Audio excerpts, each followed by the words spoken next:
Hey everyone, today's video is a little different. It's not about Social Security, and it's not really even about retirement planning, but it is very important if you care about your loved ones. And the reason I'm taking this departure is a recent experience I had where just a minute of effort, literally just a minute, would have meant so much for decades into the future. So not long ago, a client lost his wife suddenly. And not only was he heartbroken because his lifelong partner died, but like many women, she was the cornerstone of the family. She paid the bills, she kept up with the family calendar that not only had the stuff scheduled out for the family, but also had all of the extended family's birthdays and that of some of the friends of the family as well. And she made notes and to-dos about the stuff that was important, even if it was months in the future. And she was also the self-designated family photographer and took a lot of pictures, most of those with her phone. And as a result, as happens with many couples, my client, the guy, he didn't know very much about the family calendar. He very rarely took pictures since his wife took plenty. And now that she was gone, he realized that he was going to have to start doing any of those things. So where's the first place he started? His wife's iPhone. This was her brain. This is where she did and stored almost everything, all those notes, the calendars, the tasks, the thousands of family pictures. It was all in her phone. So he picked it up and he quickly found out that he didn't know her passcode.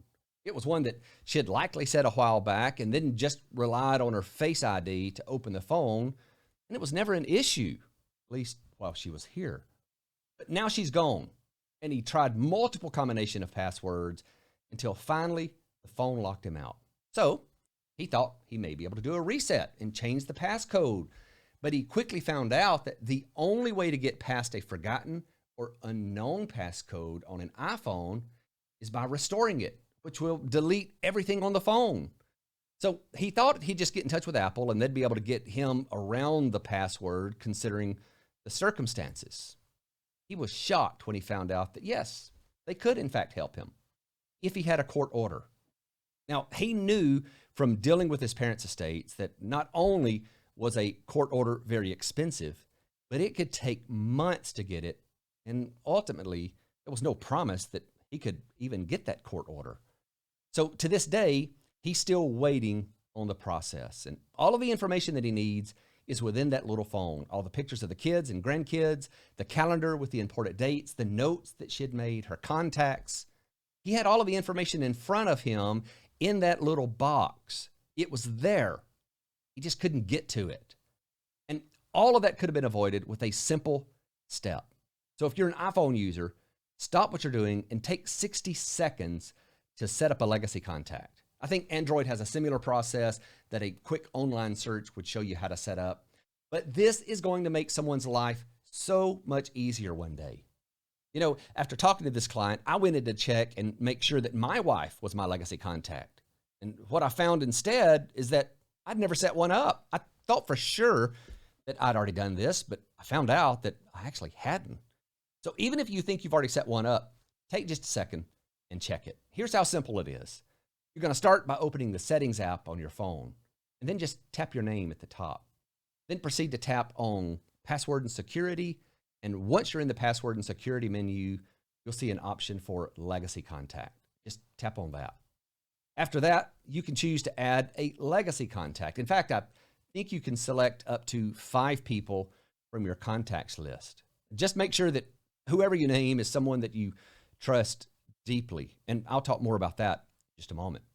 Now, after selecting your legacy contact, you'll have the option to send them an access key by text or print it out. Now, this key is critical. If they don't have this, they will not be able to access your account after you die. So I would suggest just using the text message, because if you do, it's going to automatically be added to their iPhone. This means that if you die, you don't have to worry about them having lost the printed key, and they can simply start the process right there from their phone. So once you add someone, you want to verify that they've been added.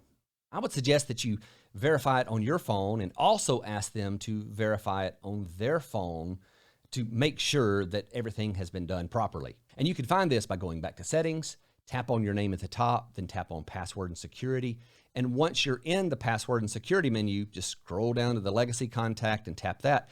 You'll see right at the top that it says who your legacy contact is. And if you've been assigned as a legacy contact for someone, you'll see that down below. Now, I'll point out that this is not a permanent assignment. If you ever change your mind and you don't want that person to be your legacy contact anymore, you can just tap their name and go down to remove contact. Now, when the other person follows these same steps, going through settings, their name, password and security, so on and so forth, they should see your name listed under the legacy contact section. Now, you should know, this does not give the other person the ability to start snooping around on your phone. Before anyone is given access to your information, you have to die.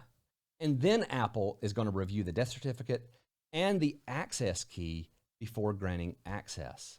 And if the legacy contact is allowed in, they're going to have access to your messages, documents, photos, calendars, and notes, but it will not give anyone access to passwords that you've stored in your keychain or any payment information.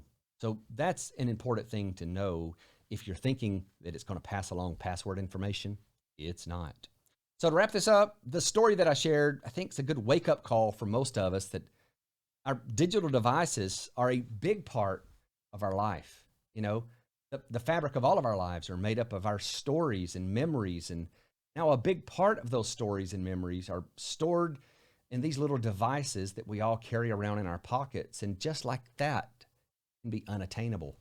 So whether you use an iPhone, Android, or any other kind of digital service that holds important parts of your life, it's really important to think about what happens to that info after you're gone. You know, I'm pretty sure all the social media programs out there also have these legacy contacts who can manage your account after you're gone. And you've probably all seen it. Someone that passed away years ago still have an active Facebook page. And whatever those privacy settings are, it can just get really messy down the road after someone's been deceased for a while. You know, this really just means that you're thinking ahead, just like you do with your estate planning, and making sure that someone can take care of your digital stuff, which can really be comforting for your loved ones after you're gone. So don't put this off. Take a few minutes now. Protect your digital life. It's a small step that will likely make a big difference for your family and friends later on, making what's likely going to be a tough time just a little bit easier for them. Thanks for watching.